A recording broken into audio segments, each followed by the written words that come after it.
Om Namo Bhagavate Vasudevaya. Om Namo Bhagavate Vasudevaya. Om Namo Bhagavate Vasudevaya. Narayanam Namaskritya Naram Chaiva Narottamam Devim Saraswatim Vyasam Tato Vidayamudire. Ashtaprayasva Bhadreshu Nityam Bhagavata Sevaya Bhagavati Ruttama Shloke Bhaktir Bhavati Naistiki. Om Agnanatimirandasya Gnananjana Shalakaya Chakshudunmilitam Mena Tasmai Shri Gurave Namaha. Namo Vishnupadaya Krishna Preshthaya Bhutale Srimate Bhaktivedanta Swamini Namini. Namaste Saraswate Deve Gauravani Pracharine Nirvishesha Shunyavadi Paschatya Deshatarine. Jai Shri Krishna Chaitanya Prabhu Nityananda Shri Advaita Gadadhar Shivasadi Gaura Bhakta Vrinda. Hare Krishna Krishna Krishna Hare Hare. Hare Rama Rama Rama Hare.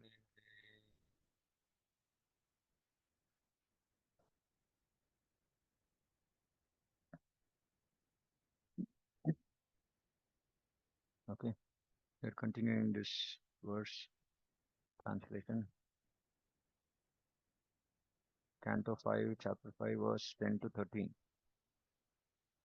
Okay, we'll just read whatever we had discussed yesterday. Oh, my sons, you should accept a highly elevated Paramahamsa, a spiritual advanced spiritual master. In this way, you should place your faith and love in me. You should detest sense gratification and tolerate the duality of pleasure and pain, which are like the seasonal changes of summer and winter. Try to realize the miserable condition of living entities who are miserable even in the higher planetary systems. Philosophically inquire about the truth. Then undergo all kinds of austerities and penances for the sake of devotional service. And austerities we saw from Bhagavad Gita, 17th chapter. So there are austerities of body, mind, and speech, which are very, very important to focus on. Sometimes, uh, because we don't know how we have to behave or how we have to speak, how we have to think, etc., we end up doing mistakes. So when we read these verses, uh, then it helps us to at least know that okay, this is what is expected. So austerity of the body, worship of the Supreme Lord, Brahmanas, spiritual master, and superiors, and in cleanliness is external bodily cleanliness, simplicity, celibacy, and non-violence. Austerity of speech, speaking words that are truthful, pleasing, beneficial, not agitating to others, regularly reciting Vedic literature. So this regularly reciting Vedic literature also results in controlling speech. And then satisfaction, simplicity, gravity, self-control, purification of one's existence. So you can read these purports. I'm not going into the details. So Prabhupada has described these characteristics. Okay.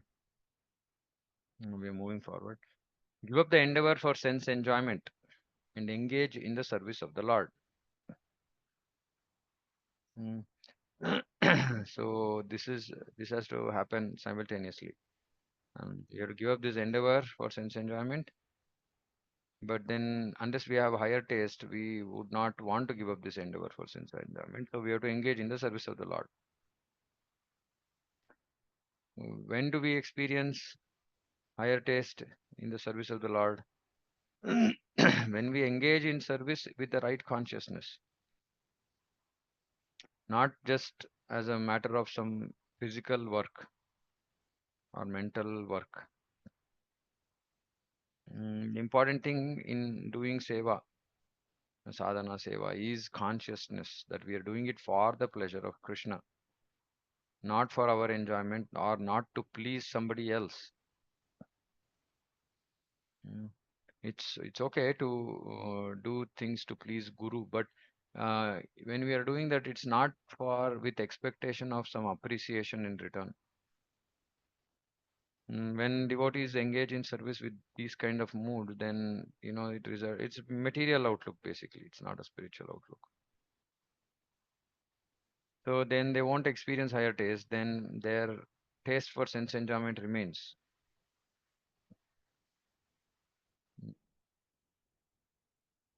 So we have to engage in service with the right mood, in the right mood. And as we start experiencing some higher taste, we should endeavor to stop. I mean, it'll happen naturally. The endeavor for sense enjoyment will stop automatically. Listen to discussions about the Supreme Person of Godhead in Shravanam.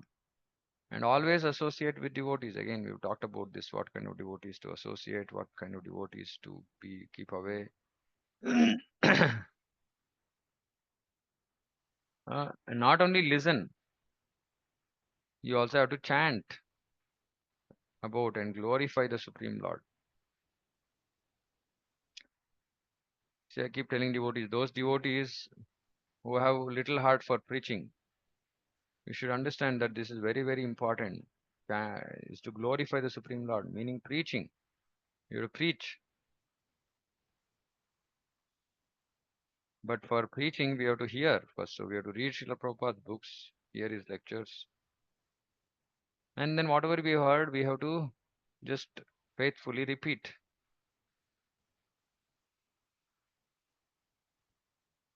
So we have to chant about and glorify the Supreme Lord. Look upon everyone equally on the spiritual platform. Again, we've been discussing this. We should not see devotees on material platform, which means that we should not consider them as ordinary jivas. Just like we find faults in others, we don't find faults in devotees. Mm, We don't develop material attachment to devotees. All that has to happen on the spiritual platform. We have to look at all of them as jivas, Vaishnavas who are trying to sincerely please Guru and Krishna, respect them, serve them, and we can serve even peers. And we absolutely have to serve those devotees who are more advanced than us. Mhm. And it's also important not to mix material dealings with devotees. Meaning we should not get too personal. Uh, we should, as much as possible, only as much required, getting involved in personal situations. Only as much as is required, not too much. And like I said, don't start treating devotees on material platform like trying to build some kind of material relationships with them. Treat them on the spiritual platform. Respect them, serve them. Mm. That is very, very important. Of course, we can have little loving exchanges mm, with peers, especially, which will help us to cement that relationship nicely. But that should again be on the spiritual platform. So, what is the difference between? And we've discussed this already, but again, a little bit more emphasis. When we are dealing with other people, we just treat them at face value and talk to them casually. Okay, they'll say something, we will respond. Now, when we are dealing with devotees, we have to be slightly careful. We have to think about who is saying, what are they saying, why are they saying, is it so? Is there something for me to take as input and improve myself? Am I just triggering my false ego? So many things have to be considered. We don't just respond to devotees just like we respond to material people. But it requires a lot of consciousness, conscious engagement in dealing with devotees. Give up enmity. Oh, this is towards all jivas, not, of course, we cannot have enmity towards devotees, then we can't be called devotees. But we should not have any enmity towards other jivas also. If somebody has done something nasty, then, we understand, okay, it's my karma phala, it had to happen. It's okay. And we have to subdue anger and lamentation. Lamentation is always there, lurking back of our mind, pulls us down. Maybe everybody doesn't get angry, but pretty much everybody laments. Oh, this is like that. Oh, my life is like that. So Ṛṣabhadeva is saying subdue lamentation also.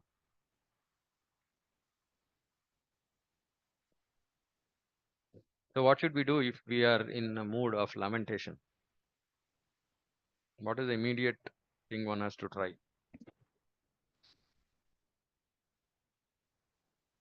Any thoughts? We are worrying about something or we are feeling bad. What should we do?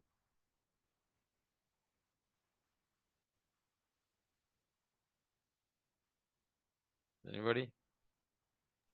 We can chant Mahamantra too. Yeah, we have to immediately. Not we can. We should chant Mahamantra. We should chant Hare Krishna Mahamantra with the mood of dependence on Krishna, with the mood of being a servant, asking for devotional service. Just, it's an opportunity to bring the focus back on devotional, spiritual, because lamentation is on the material platform. So when we are lamenting, then we remain on the material platform. So immediately we should try to switch to spiritual platform. And the way to switch is to very prayerfully chant the Hare Krishna Mahamantra, not mechanically. It will at least help us to just, remind us saying that, oh, I'm not this body. Why am I lamenting for things connected with the body? Because whatever we'll be lamenting, I will just be connected to this body, mind. Because Atma doesn't have any lamentation. So we have to just remind ourselves, oh, no, no, this is material platform. Oh, I got used to this nonsense of lamenting. Oh, let me remind myself, oh, I am Atma. I am not this body. I'm part and parcel of Krishna. I have to serve Krishna. Okay, let me beg for more service so that I can get over this. I should not have time to think about material things at all. Then no question of lamentation. So immediately we should chant prayerfully, sit in one place, don't talk to people. And if we really take shelter of Harinam, Harinam is so powerful that just even one or two Mahamantras will actually pull us back. Possible. But provided we are ready to be pulled out of our lamentation.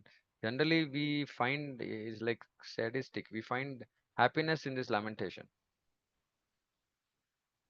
We lament and then we want to talk about it to others, and it gives us some satisfaction. Oh, at least I told somebody. But what is the use of telling somebody? The important thing is to actually come out of it.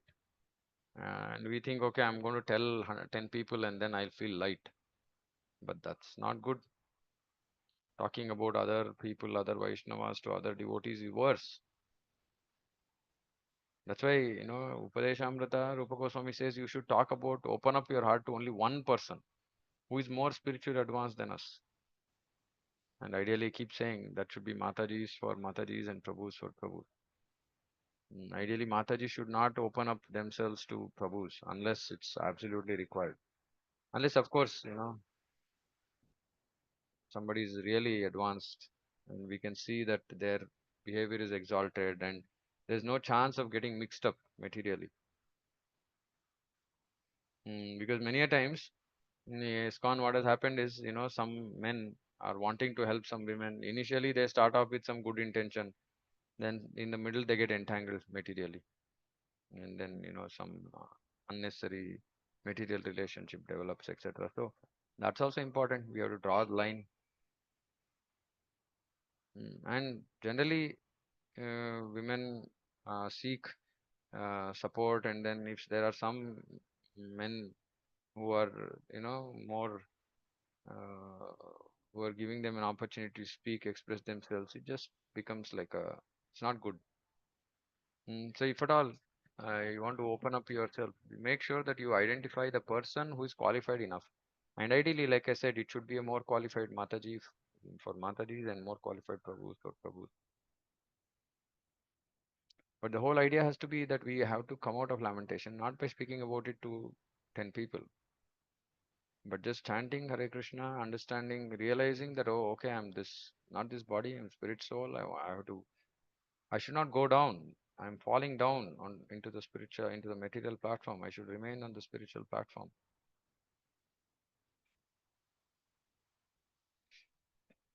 Anger is a little more difficult than lamentation because anger happens just instantaneously and it flares. Lamentation is still okay because we are going. Okay, 5 minutes, we have time. Okay, before we react, can I just pull myself out? Once we are able to control ourselves from this lamentation, then we can try to subdue anger. Yeah, abandon identifying the self with the body and the home because this is the reason for this lamentation. So abandon it, give up thinking of ourselves as body and the home, and practice reading revealed scriptures. Live in a secluded place. Practice the process which you can by which you can completely control your life, mind, and senses. Now, for us, living in a secluded place is living in a consciousness which is not affected by others. Not that we actually go to a secluded place, because if we go to a secluded place, we might just end up doing more nonsense. So we should, if we are in the association of devotees, at least we'll be like conscious in that, oh, if I do some nonsense, there'll be devotees who will see that. Mm. So we're not going to run away from our situations, but just we will be in a place where it's not too materialistic. For example, we don't go into market, we don't go into mall, we don't go into places where there is heavy material association. We will keep ourselves away from all those things. Ideally, we as much as possible, we remain in a temple center, engaging in some sadhana, chanting, reading, hearing, serving. And many times when we are not in a good state of mind, even remaining alone is very, very detrimental, is not good. So for us, secluded place means not having material association. Practice the process by which you can completely control your life, air, mind, and senses. And that process is for us just chanting Hare Krishna. Have full faith in the revealed scriptures, whatever we are reading here. We should have full faith. And always observe celibacy. Very, very important for grastas also. Except for producing children, no physical contact between husband and wife. No physical contact, not required. Perform your prescribed duties and avoid unnecessary talks. Perform whatever duties are there. If devotees are sitting together and doing some service, ideally place Hare Krishna Mahamantra or Prabhupada's Vani, something, so that the consciousness will be in Krishna when we are doing a particular seva, especially when group of devotees are together doing some service. Always thinking of the Supreme Person of Godhead, acquire knowledge from the right source, which is for us very clear, Bhagavad Gita, Bhagavatam, etc. Thus, practicing Bhakti Yoga, you will patiently and enthusiastically be elevated in knowledge and will be able to give up false ego. So, we have to have some patience for this. We have to realize that we are all stuck in false ego because we just come out of, put one leg into spiritual life, another leg is still in material life, material consciousness. So, we should not be in a hurry. Of course, we should be in a hurry, but we should not be intolerant. We should not be impatient. Oh, no, no, no. Oh, I've been in Krishna consciousness for 2 years, 3 years. Still, my anarthas are there. Oh, that is very small. It's compared to so many lifetimes we've been uh, in material consciousness.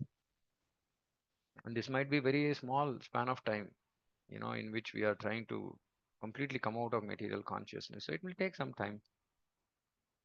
Till then, we will have challenges dealing with other devotees because of our own anarthas, not because of anything else.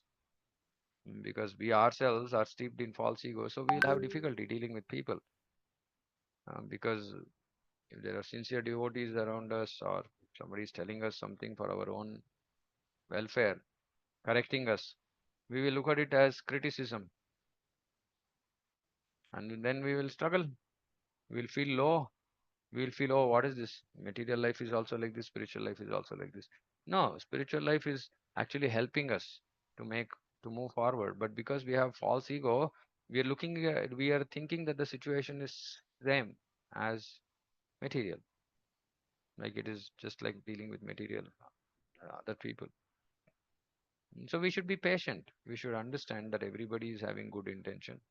Of course, sometimes devotees who are commenting, criticizing, etc., they are themselves are on the material platform. So then it results in misunderstanding. But we should be patient and enthusiastic still. Utsaha, Nishchaya, Dhairya. Uh, Enthusiastic, engage with determination. What is the determination? That come what may, we don't go away from devotee association, because that's the only most valuable thing that we have in our life right now. Devotee association. So Maya might want to pull us out, especially if we are getting serious in devotion. Maya might want to pull us out. She's trying hard to make sure that she doesn't let unqualified people go through. So she wants to test us whether do we really want Krishna? So then she will put us through some challenging situations. And those who are not surrendered will fail. They will fail. They won't be able to get over the situation.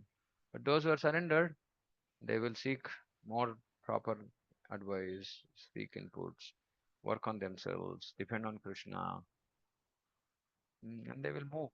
They will progress. And so we have to be very patient and enthusiastic, uh, because otherwise we can't give up this false ego. Purport. In these four verses, Rishabdev tells his sons how they can be freed from the false identification arising from false ego and material conditional life. So this is what these four verses have done. One gradually becomes liberated by practicing as mentioned above. All these prescribed methods enable one to give up the material body, lingam vapohet, and be situated in his original spiritual body.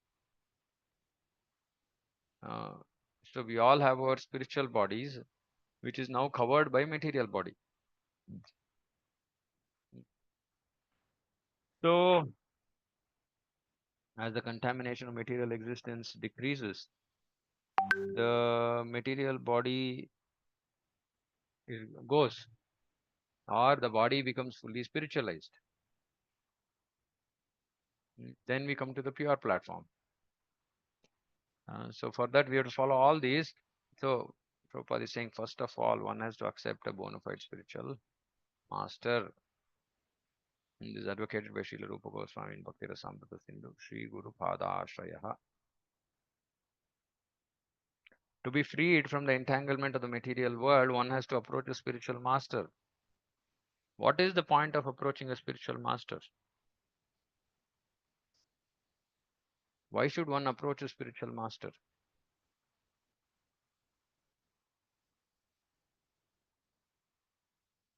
Any thoughts?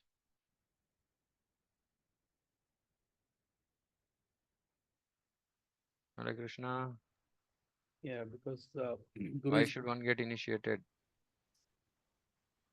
yeah, because Guru is a pure devotee. He's not entangled in the material world, so he has seen the truth. Okay. So, Prabhu, Guru is coming from Parampara. okay. So he gives us So, perfect knowledge. huh? He gives us perfect knowledge, So, so we can free from the miseries, and we can. huh? So we will get free from our miseries, and we can connect with the we can understand the exact truth. Okay. Hare Krishna Prabhu. Yeah. The Guru represents the Supreme Lord, and it Okay. is his teachings only that will take you back to Yeah, Dakshin. but why do we want to surrender to a guru? Why do we have to go to a guru? Without the Guru, like you will not go back to Godhead. Even however elevated you are, you need to have a Guru. Like Why? Why? because he I'm asking why. represents the Supreme Personality of Godhead. Even the Lords also, when Rama and Krishna came, they also showed us the path that they did accept a Guru. Yeah, for example, this devotee who was there with Sri Chaitanya Mahaprabhu, right, during his South India travels, and he was there with Chaitanya Mahaprabhu. He still fell down.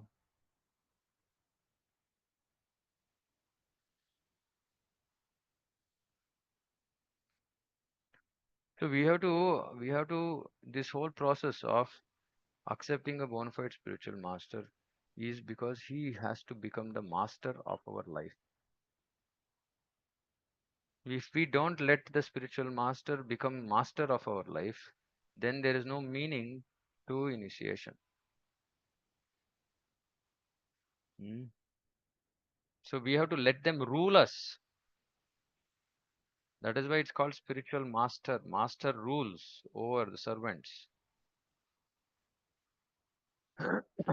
Because unless we let the spiritual master rule us, we will not get free from this material entanglement. And again, I'm just same thing I've been repeating again and again, just different ways of asking the same question. That's all. Rule us meaning that we have to give up our independence again and again and again. It's the same thing.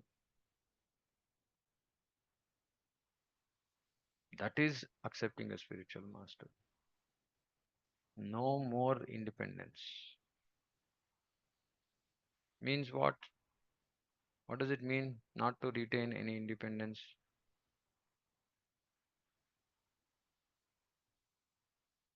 What does it mean in practice?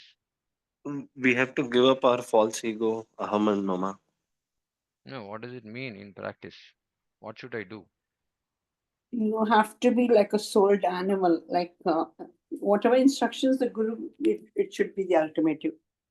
Yeah, I mean, our whole life has to run Around based on the Instruction. instructions of the Guru. Whole life, each and every activity that we do should be according to what the Guru wants us to do. Whole life. There is no scope for any personal choice. We should remember this. Each and every aspect of our life, each and every moment of our life should be lived as per the desire of the Guru. That is the meaning of Diksha. Which is why only if one is ready for that, we should recommend such devotees for initiation. Otherwise, actually, there's no meaning. They're just numbers, otherwise. It's not real surrender. And even if there is one devotee who surrenders that way to Krishna, to Guru, then he can do lot of impactful service in the mission. But the important thing is actually to come to that platform saying that, okay, from now on,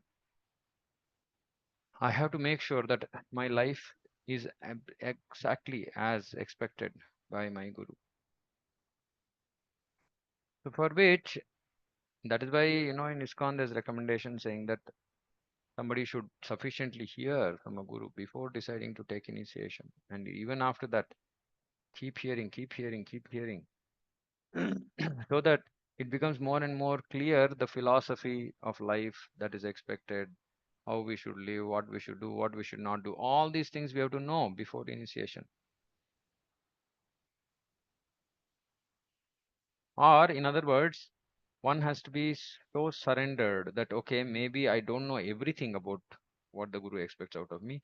But as soon as I come to know, either hearing directly from spiritual master or a bona fide representative of the spiritual master, I am immediately ready to change myself, to accept whatever is being told. If we are ready for that, if we can come to that platform, then we get initiated.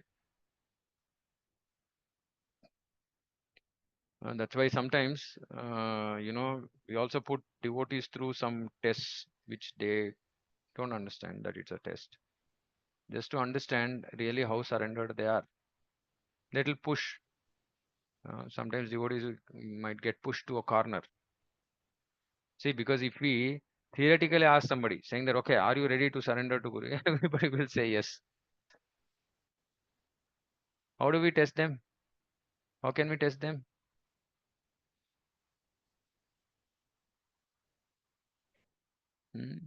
So when we're in the association, situations will push them to corner.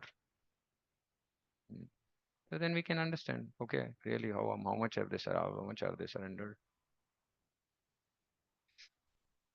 Tad vijnanartham sa gurumeva avigachet. By questioning the spiritual master and by serving him, one can advance in spiritual life. Yeah, we should also question. What should we question? Okay, if we don't understand some instruction, also if we don't understand something philosophically, we can inquire submissively from the Guru. Right? Both inquiry and service have to be there. When one engages in devotional service, naturally the attraction for personal comfort, eating, sleeping, dressing, is reduced. Please note this. I've been talking about this, right? Reduced material attachment. This is a sign of progress. If you're still attached to eating, sleeping, dressing, personal comfort, that means that we are still in early stages of bhakti.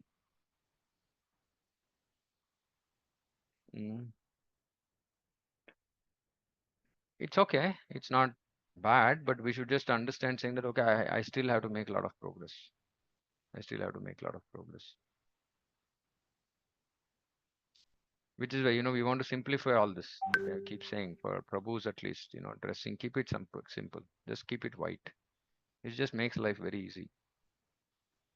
Then you don't have choice. You don't, you just simply take it out of the list, right? Because then there is no attraction for wearing some clothes for personal comfort, right? Some colored clothes and this and that. Mataji is also, you should try to keep it simple. Just because you have money and, don't keep buying stuff. Don't keep buying stuff. Use that money in Krishna, for Krishna.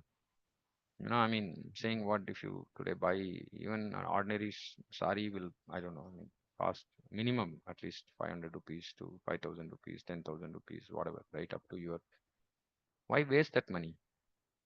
Every temple and center, there, everybody is struggling, to give and to serve the lordships nicely. Just simple one, if we make one, recently Srila Prabhupada came to our center and we made an mantap 75,000 rupees, just like that, right? Now, obviously, Lakshmi is required for doing things, right? And if we just go and just waste money on things that are not required for us, instead we can use that in Krishna service.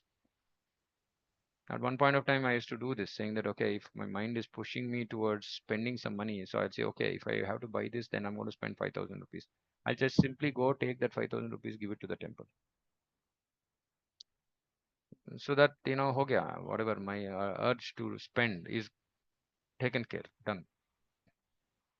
Do something for Krishna, you know. You'll also be feel happy. It'll also make you happy when we spend for Krishna.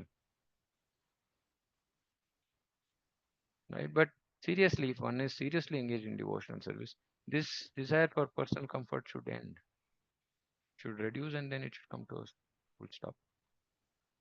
By associating with a devotee, a spiritual standard is maintained. See again, A spiritual standard has to be maintained. It's not just whatever I want. Standard, meaning there are certain rules and regulations, certain expectations. We should live according to that. The word Madheva Sangat is very important. There are many so-called religions devoted to the worship of various demigods. But here good association means association with one who simply accepts Krishna as his worshipable deity. And this is not just some statement saying, yeah, okay, I accept Krishna as my worshipable deity, which means ready to do anything for Krishna.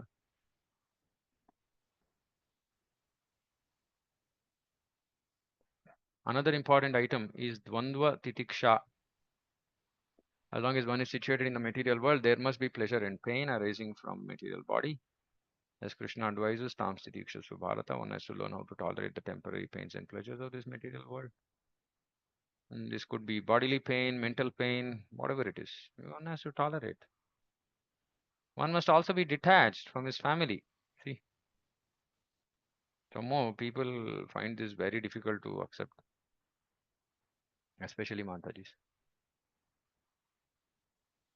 One must be detached from family, practice celibacy. Sex with one's wife, according to scriptural injunctions, is also accepted as brahmacharya. Mm. Uh, according to scriptural injunctions, which is only to produce children. That is all that is scriptural injunction. But illicit sex is opposed to religious principles and it hampers advancement in spiritual consciousness. Some people ask, saying that, okay, what is the problem in engaging with one's wife, even if you're not intending to produce children? It just hampers advancement. That's all simple. Just hampers advancement because which means that we are still bodily conscious. So we should try to avoid. Another important word is Vijnana Virajita. Everything should be done very scientifically and consciously. See, consciously, scientifically means as has been told clearly. One should be a realized soul. What does this mean to be a realized soul? Every devotee is a realized soul. Everybody has different extents of realizations. Meaning, whatever they've been hearing, reading in Prabhupada's books, we experience in life. That is realized. So for example, yesterday I was having a discussion with devotees saying, yeah, I actually experienced Krishna's presence in my life. I wanted to do more devotional service and Krishna just immediately sanctioned it. I was having so much of trouble in my work and he just took care of it so that I can focus on my service and sadhana. It's a realization. So that devotee is realizing that yes, when I pray to Krishna, Krishna reciprocates. Ye yatha mam prapadyante tam tathaiva bhajamyaham. Krishna, whatever Krishna said in these words, Krishna actually does. He reciprocates according to our desire to serve him, please him. The realization. In this way, one can give up the entanglement of material bondage. As Srimad Bhagacharya points out, the sum and substance of these four shlokas is that one should refrain from acting out of a desire for sense gratification and should instead always engage in the Lord's loving service. So beautiful. Always loving. These are the words to focus on. In other words, Bhakti Yoga is the acknowledged path of liberation. Srila Madhvacharya quotes from Adhyatma. One should perform activities only for the benefit of the soul, not for degrading the soul. Any other activity should be given up. When a person is situated in this way, he is said to be desireless. Actually, a living entity cannot be totally desireless, but when he desires the benefit of the soul and nothing else, he is said to be desireless. Yeah. Spiritual knowledge is Gnana Vijnana Samanvitam. When one is fully equipped with Gnana and Vijnana, he is perfect. Vijnana is practical knowledge. So he knows the knowledge, he applies it in his life, then he is perfect. Gnana means that one understands the Supreme Person of Lord Vishnu to be the Supreme Being. Vijnana refers to activities that liberate one from the ignorance of material existence. So Gnana means knowing that I am the servant of Krishna, and Vijnana means engaging in activities of service to Krishna. As stated in Srimad Bhagavatam, Gnanam Paramaguhyam me Yad Vijnana Samanvitam. Knowledge of the Supreme Lord is very confidential, and the supreme knowledge by which one understands Him furthers the liberation of all living entities. This knowledge is Vijnana, as confirmed in Bhagavad Gita. One who knows the transcendental nature, Divyam, of my Janma and Karma, does not, upon leaving the body, Tyaktva Deham, Punarjanmaneti, does not take his birth again in this material world. Mameti so Arjuna, but attains my eternal abode, O Arjuna. Mameti comes to me, comes to me. So we have to understand Krishna's divine nature. Then as soon as we understand Krishna's divine nature, we should develop a desire, hankering to actually associate with him, serve him. When that hankering increases, goes on increasing, then we become more and more purified. We become disentangled from this material nature. We develop spiritual transcendental nature.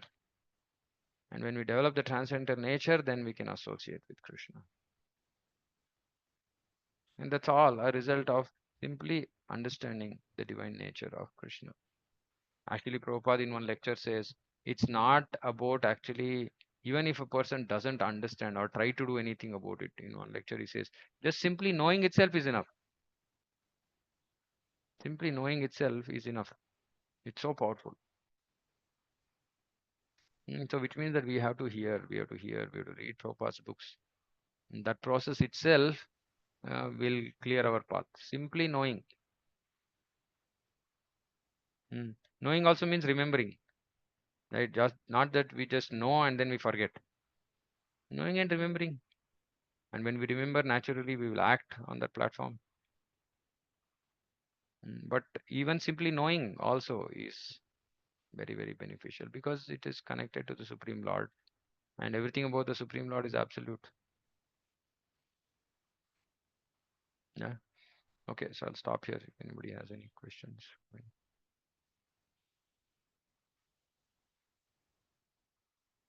Anything?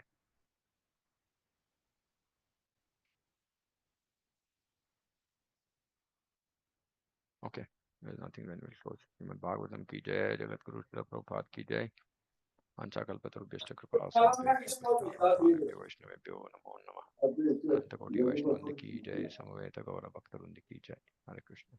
Hare Krishna. Hare Krishna.